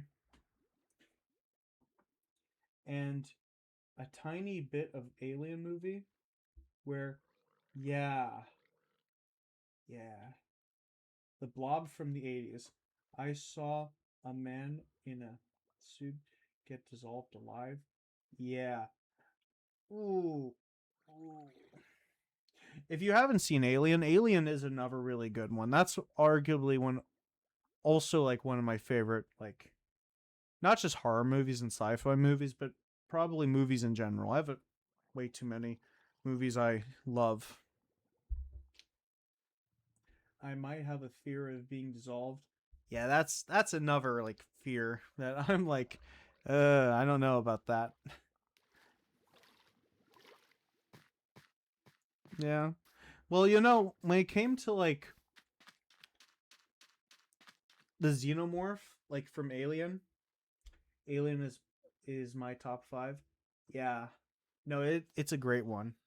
Like I remember on I saw like bits and clips of it on like YouTube for like Watch Mojo of all things.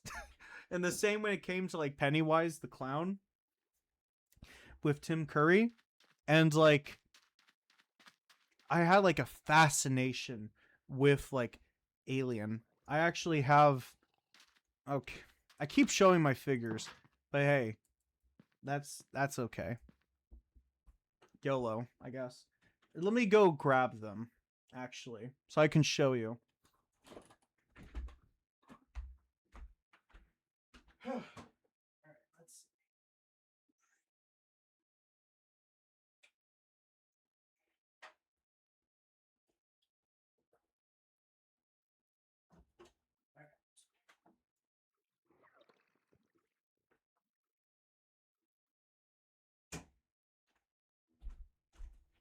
All right, here they are.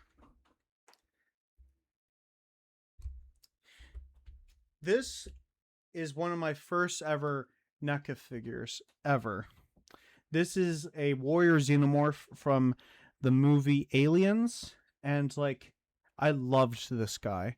Just loved learning about the Aliens universe, and is one of my favorite like creatures ever. Like I just love them. That one's also going to be like a tattoo as well. I remember this part, Alien, where the xenomorph was eating the other woman character. I couldn't help but cry when she got killed. Yeah. No, honestly, like that movie too is just such a good one. Like the tagline, "Nobody can hear you when you're in outer space. No one can hear you scream when you're in space." Such iconic one. Like I can't really emphasize how like that movie also was like hugely impactful. I saw that like when I saw like the clips on like Watch Mojo, like that stuck with me, and then when I actually watched it, I I was like, I wouldn't say terrified, but I was in awe because like the monster, like the species itself is so fascinating. And here's Tim Curry. Tim Curry Pennywise from 1990. He has like changeable heads and everything. Like this one was also like when I watched like clips of it on Watch Mojo, and then like that like really stuck with me. And I said, "Man, this guy's awesome." I have both versions of Pennywise: the 2017 Bill Skarsgård and the Tim Curry version. So yeah, exactly, exactly. I'll put Pennywise right there. And then here is my, uh, I say, Gizmo. Gizmo. Um, yeah, no, this is my Gizmo. But no, this is a Gizmo from Gremlins that came out in 1984. He looks awesome. And here is Stripe. Stripe from.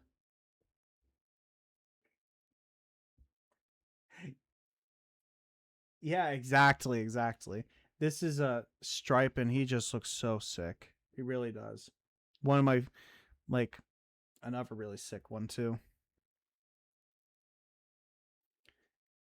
All right, I'm going to try to put these guys back.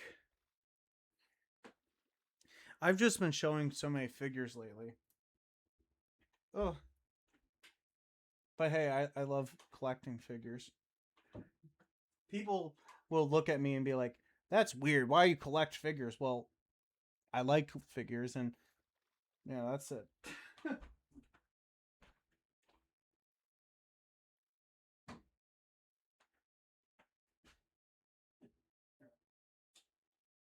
hope I don't fail with this one.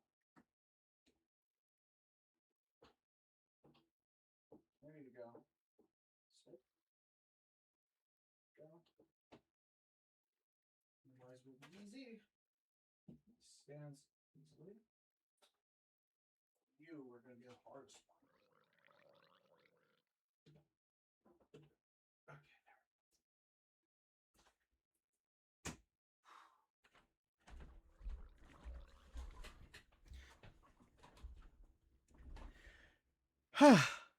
All right, there we go. But no, thank you for joining the stream. Like, unfortunately, I didn't watch the Gremlins movie, but I definitely want to now. I like figures too. I even like collecting old McDonald's toys. Tragically, the cost more money than I want to sacrifice. Exactly, exactly, exactly. I have a couple of my own like McDonald's toys from like so many years ago. You know, I used to have like a big collection of like of Smurfs, but then when I was when I was moving like along like a bit ago, well, not a bit ago, but like back in like 2020, all of them for the most part were sold. It was terrible. I miss the Smurfs. By the way, if you do want to watch Gremlins for free, you can actually like watch it for free on YouTube with ads on like YouTube movies. You can watch both Gremlins, which is a fantastic movie, and you can also watch Gremlins 2, which is also a fantastic movie. A lot more sillier and just great. It has Christopher Lee as a scientist in Gremlins 2 that came out, I think, in like 1997. I think. I'm not. It's like about like late 90s when like Gremlins 2 came out. And that one was like, it's super funny. I love that movie.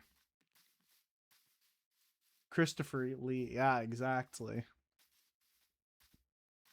He wasn't just like the best Count Dooku, but he's never like I wouldn't say Christopher Lee was like I say like the best Dracula, but he did a good job portraying Dracula in like the Hammer films from like the 70s. Christopher Lee actually played Dracula in like those films from like the 70s, and he looked really sick. He also did really well in the Lord of the Rings too.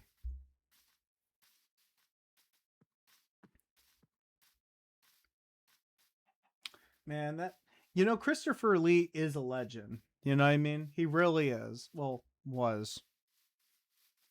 Rest in peace, Christopher Lee.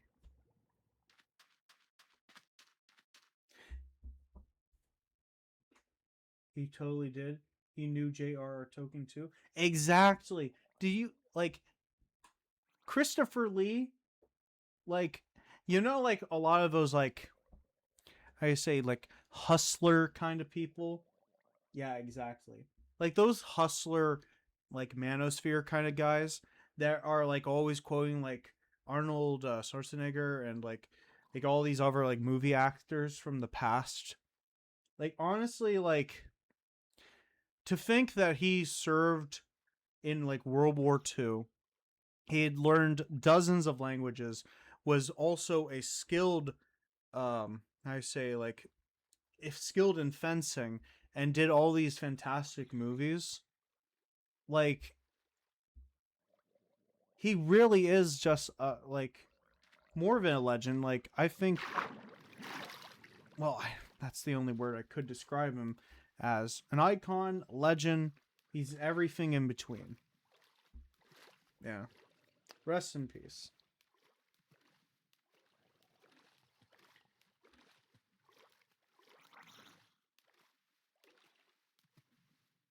Well, yes, exactly. And like trying to think. Even in like supporting roles, like in 2012's. Well, I think it came out in 2012. Uh-oh. Bear swim. Like he was a supporting actor in Dark Shadows, and he was also a supporting actor in the film Dark Shadows. No, no, not Dark Souls. Dark Shadows. It had it has Johnny Depp as I'm trying to remember his name. What's his name? What's that? Dark Shadows. Yes, I loved that movie. Like every time I would, well, okay, this is a big lore dump, but I watched a lot of well, I still watch a lot of movies, but when I was younger, watched so many movies. I used to watch Titanic on repeat 3 times in a row, like same with Muppet Treasure Island and like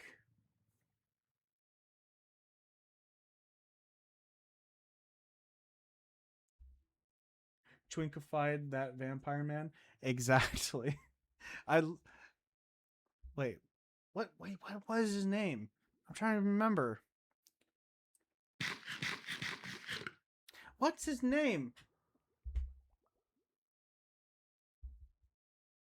I did remember watching some Rocky movies.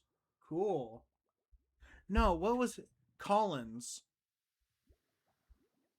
Something Collins. Like I watched that movie a lot when I was younger. I watched that movie a lot. Um, Jamie Collins.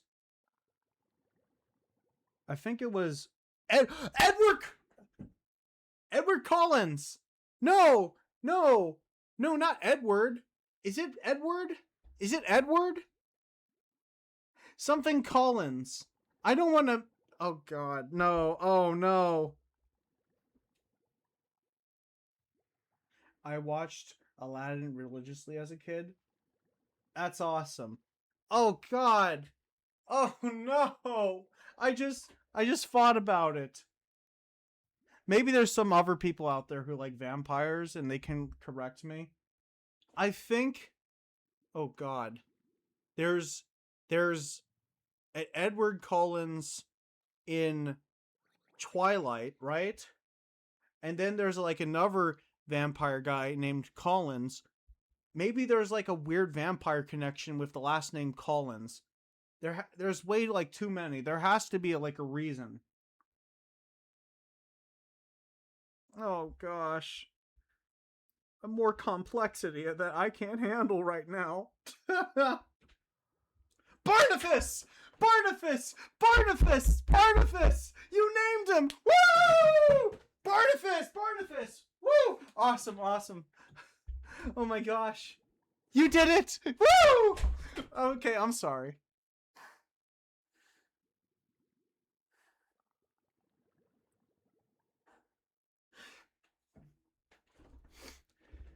It's Barnabas Collins, not Edward Collins.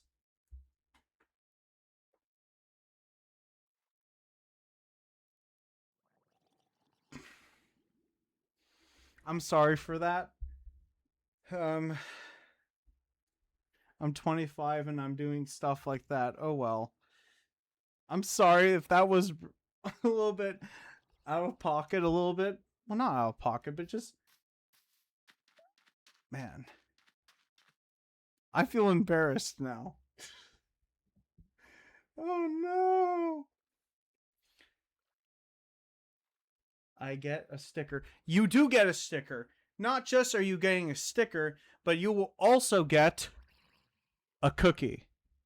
Chocolate chip cookie. Or raisin. It's normal? Yes. Oh my gosh. Barnabas. By the way, that's a sick ass name, if I'm gonna be honest with you. Twilight really messed up vampiric lore. I watched, admittedly I did watch like Twilight and I did enjoy it. But the only thing I dislike about like that movie series is the sparkling vampires. That's the only thing I do not like about it. Wait a minute. I can't wait for the K-pop Demon Hunters 1 year anniversary. Hell yeah. Let's go. Give me cookies. Um okay, I was going to make a joke. You could have digital cookies, but I hear those cookies aren't exactly good. Oops. Let me get my sword. Yeah. You know, it's been like K-pop Demon Hunters. I think that's like the new Frozen, to be honest with you, because like I see K-pop Demon Hunters everywhere, everywhere. When I went to the mall today, I saw like K-pop Demon Hunter like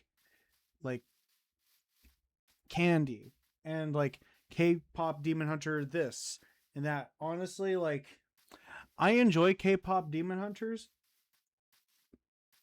Like not like a major fan, not a major fan, but I do enjoy them. Like enjoyed like the movie and like I don't know.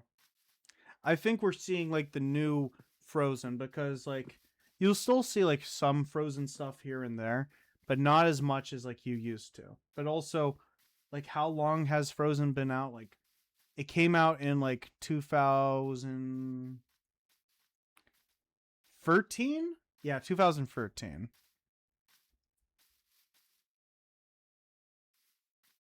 Stephanie Meyer also kind of yeah. Yeah, exactly. 2013? Yeah, I think it's around 2012, 2013 around like that time period that's when like Frozen came out. But no, I I agree with you. Like,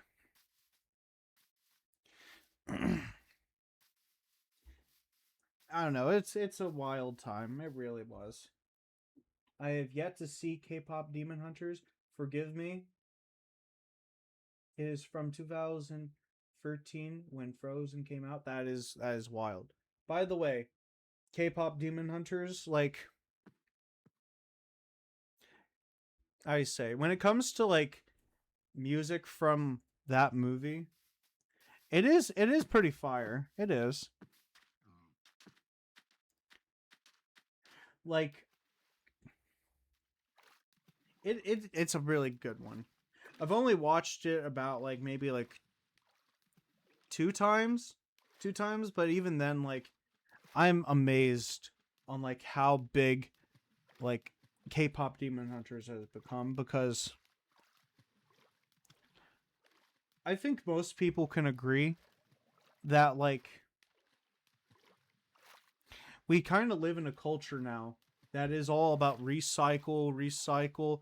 I'm not talking about like actual recycling, but when it comes to like actually like movie franchises, like old things from the 70s, 80s, 90s, early 2000s, it gets recycled because like creativity in like the entertainment industry when it comes to like movies, like it's more safer to be feeding on nostalgia when it comes to like movie studios. Just give me a sec. Oh, like honestly, like if like the entertainment industry when it comes to like studios wants to like thrive and like become not just larger but also like what it used to be, like I think independent like independent how do you say productions from like even things like YouTube can like I think really help people like expand on creativity when it comes to like the mainstream audience. Give me a sec. My favorite takedown and choice, and my second choice is Golden, and then how it's done. The Saja Boys kind of threw me off. Granted, I didn't watch the movie. Yeah, yeah. Like honestly, like I don't know if any of you guys are into like the amazing. Oop, just give me a sec. Disney keeps making live action remakes, and even the fans of those movies are telling them to stop. Exactly.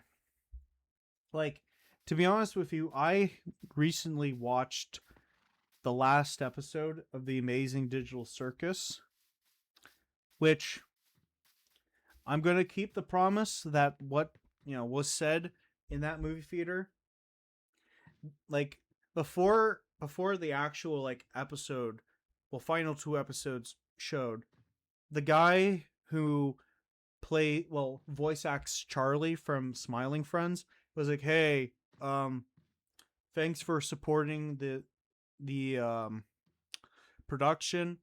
Please don't tell anyone about what goes on in this until like the actual episode comes out on YouTube and Netflix."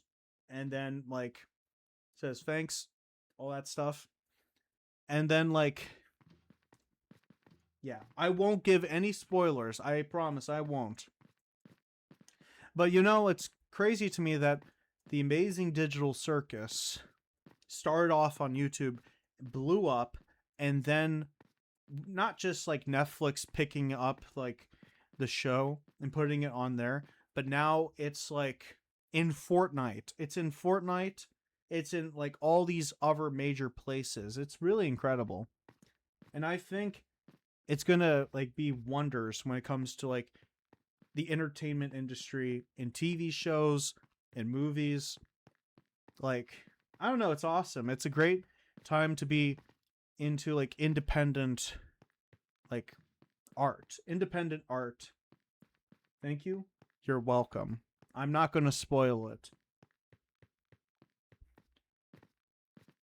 No. Like, what's that one?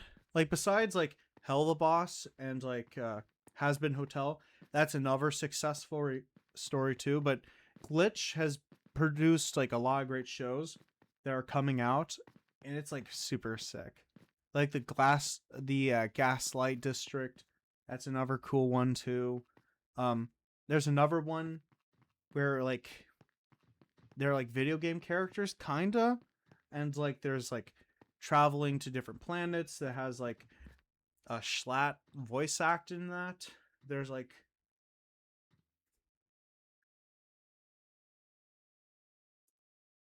yeah. Give me a sec.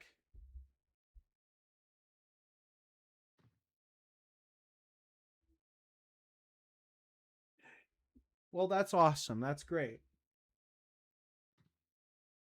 Yeah, exactly. And like again, I'm not gonna spoil no because like all I will say is that some things don't get answered, and that's all. That's all I'm gonna say. Some things don't get answered. That's all I can say. Yeah, exactly, exactly. And I can't wait for like what else like Glitch will like produce. The Gaslight District. Um there's also like another one where there's like a robot princess bot thing. I can't remember the name of that one. There's like so many. Yeah, I know it's a great time for I say like independent media that is like influencing like mainstream culture to like not we don't want to like don't get me wrong, it is cool to see like reimagines of like classic movies or classic TV shows, but people want to see like new stuff. And to be honest with you, like to tie it to like horror for a sec, like Art the Clown, like this guy right here on my shirt right here from the Terrifier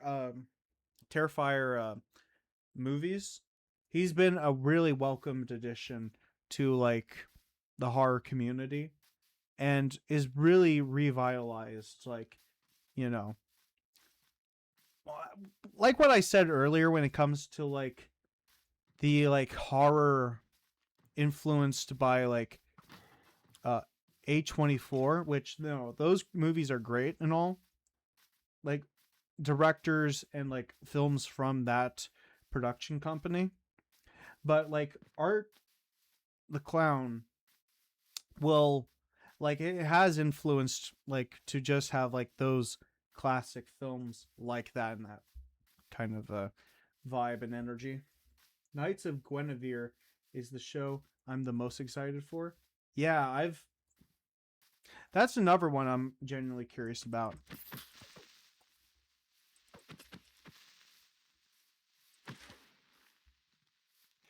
Yeah. No, like it's going to be really awesome.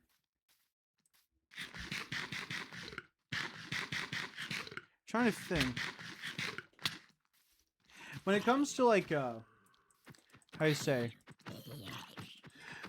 like when it comes to like independent movies and TV shows, especially on things like YouTube, all the only two I can think of is Spindle Horse, like the production studio and like company involved with like Hell the Boss and like and Has Been Hotel that Visby Pop has. And then there's like what's that other one? I think there's like a like animal one. I if that's in like production, I can't really remember the name of that. There's another animation studio called Jellybox, and they animation work on their work on YouTube channel. Awesome, cool. I'll have to check out that one actually. But no, honestly, ooh, you know what's actually interesting? I am gonna be ending the stream, but this is the last thing I will say before I end tonight's stream because I just had like an epiphany. Well, I've had this for a while, but it's really made me think this is incredible. Like, just give me a sec. Well, actually, I'll end the stream here.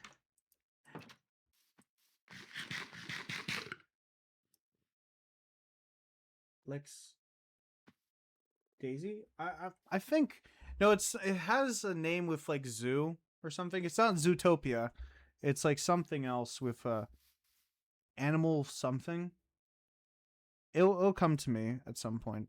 But no, like honestly, it's kind of made me think like with like independent like media. Like how do you say this? I'm gonna try to figure out how I can put this because I've just like really thought about it.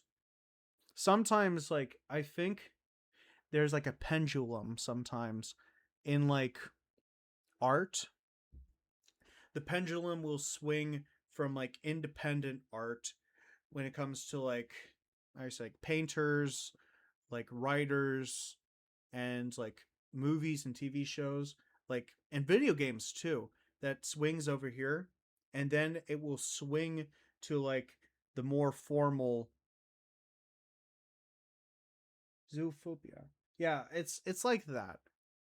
Like the pendulum will swing from like the more independent side and more creative to like the more corporate side when it comes to like how you say like mainly more entertainment in like the TV and movie and even video games too. It swings over there and like there's like exchange of like ideas from like the more creative side, more independent, and like sometimes like that kind of stuff from more corporate swings into the more creative space that's more independent and more grassroots. Maybe there's other people who've like that thought about it in that way, but I think that's like kind of interesting. Like when you like really think about it, like how like you can't have like you can't have like organized like systems of entertainment without the creative spark of grassroots like independent like people who want to create something cool of it because they like it and what they want to express. And like sometimes like the organizational like ideas can like influence them and vice versa. I don't know if that's like a big view of seeing it or whatever, but like I don't know. Sometimes I just think it's like a ever swinging pendulum when it comes to like the video games, movies, TV shows, and like comic books, and like like maybe it could like be more beyond that. But that's how I am kind of thinking about like the exchange of like ideas and how like ideas can like influence each other on like those two separate spectrums. Does that sound like Nutty Professor kind of stuff, or like I don't know? What do I know? I'm not involved in any of those two spaces. I don't know.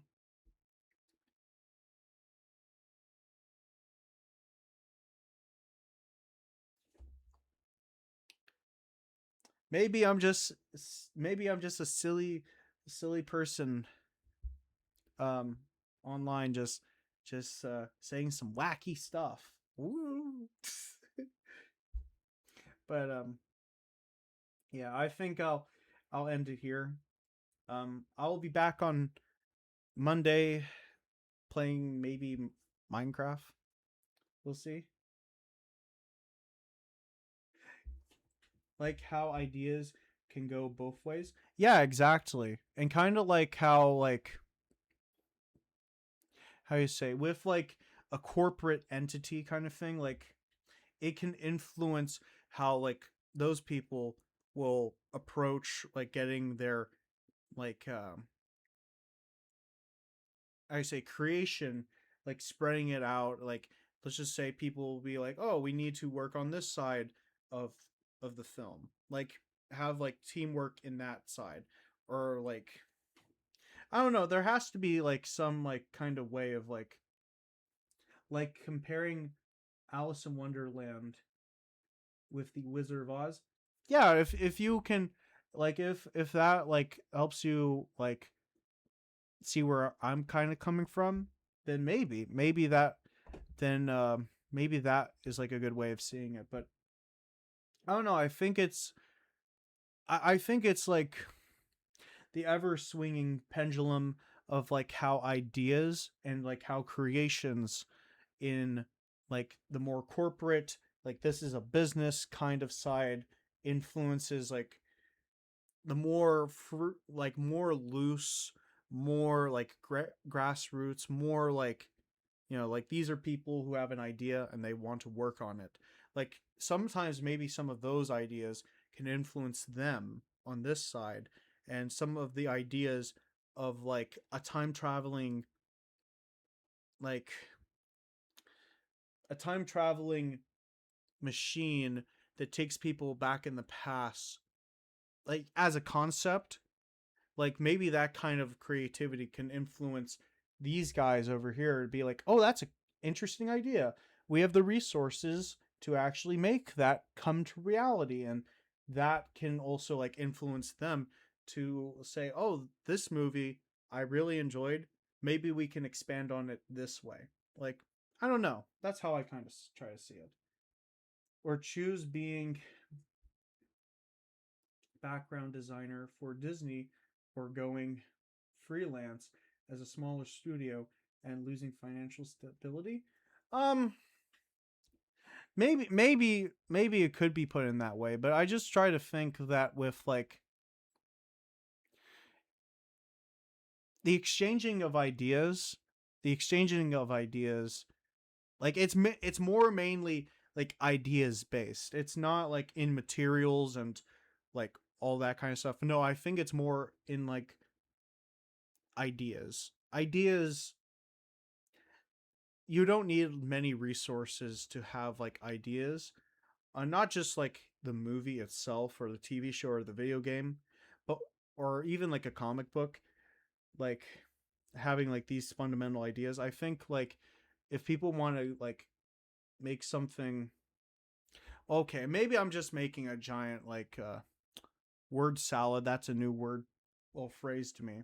But like I don't know, I just think like there has to be like where some people are influenced from a more grassroots like background when they want to create something because they saw it from the other guy, and then like the other guys see what's going on in the more like creative space where they're experimental, and they'll be like, oh, we can take some of these ideas and like I don't know. I don't know if that's like a good way of putting it, but maybe I don't know. That's just how I'm like that's how I see it, at least. Ever changing ideas that are shared amongst the two groups that are always trying to like outdo each other, but you can't have the bigger side like this and you can't have the other side like this without like them like you can't have the both of them at the same time. Like there has to be a balance between this like creative space and this one too, that there have to exist. You can't have the other one without the other one. Like a balance of sorts. If that makes sense. That's what that's how I see it when it comes to like major studios and like more smaller ones that really need to like that really depend on the resources they have and their creativity. I don't know. That's that's all I have to say when it comes to like that. Maybe you find that interesting, maybe not, but that's how I try to see it at least. Again, it's more of ideas based than like actual like resources kind of thing. Because that's where it all comes from at the end of the day. Ideas are very powerful things. Yeah, exactly. Yeah. Well, I'm going to end the stream here, but I hope you guys have a lovely um, rest of your night, and I'll be back on Monday playing more Minecraft, and Thursday I'll find something else fun, and then Man Eater on Man Eater on Saturday. So yes, okay, that's all. But again, I hope you guys have a great weekend, and I'll see you guys on Monday. I forgot for a sec. I'm sorry. All right, I'll see you guys. Take care. Bye. Good night, everyone. Until next time.